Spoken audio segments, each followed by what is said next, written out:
chuyện này là chúng tôi rất rất từ mình đó.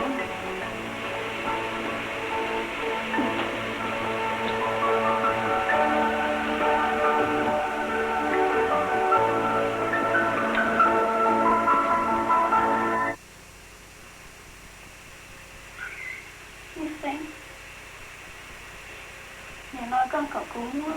bên kia lọt tốt rồi. Nhà nói này tốt rồi sẽ cấp bộ sức của đi các hai á. Đúng rồi. Cô hai cho cơ thì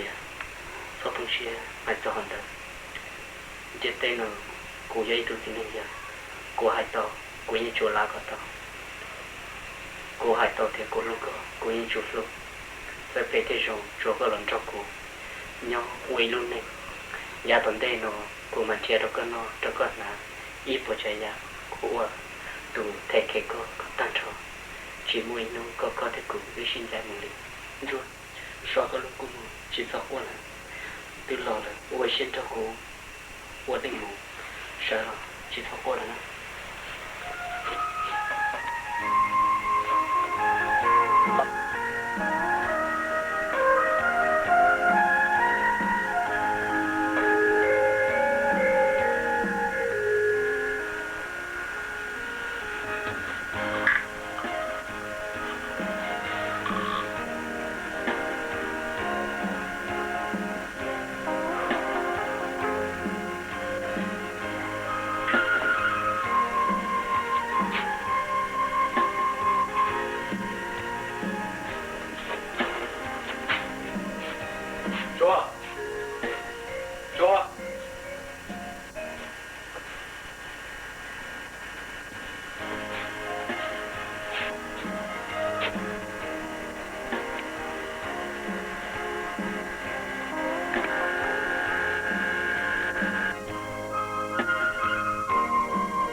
cô chỉ xa tiền ư cho mong giờ là trong nó tại tiền của tao đi nó trong có là thà có giả lúc gì bố đã cụ theo lên kia tôi sẽ hỏi nó để cụ một nhau ý sáng đâu là để có sáng chia cụ lợi nó đợi lúc nào nhà nhóm đợi lúc tôi cảnh trái xứ giờ tiền cho mong mua tiền nhà chua chợ tàu con nó mỗi nó bây giờ cho xí chua thế lên kia có lúc lưới từ mấy nhỏ mà cô cho lưu chỉ có chè mua lên nó xứ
má có to lắm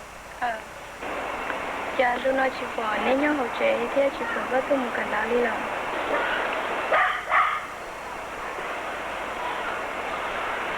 bây giờ con nhà chỉ tiết tia nhưng mà họ lựa cho lên cho tụi này một lần cụ thể chỉ có cần đó đi chia vô chán cho nên lúc này cứ dùng thằng bỏ đi nói chia xin lúc thằng bỏ đi nói chán cho chỉ bỏ đi nói được không chia cho lên tiền má trên thế giới đàn đâu này thì tu mỗi loại gì rồi lên nóซื้อnày thì kiếm một lần có tôi chia và nên chia có phải chỉ cho tôi chia một cái đó mới nó cứ liên thì cho con lúc này thôi má tụi này rồi lên cuốn nó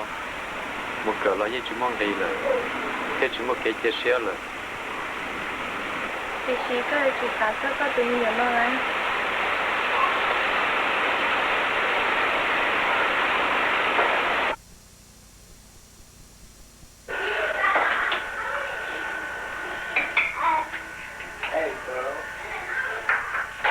Anh trai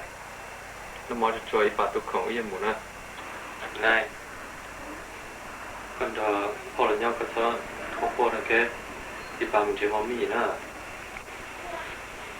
mình vẫn tạm hẳn vào đó thế cái đứa nào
có qua trong gió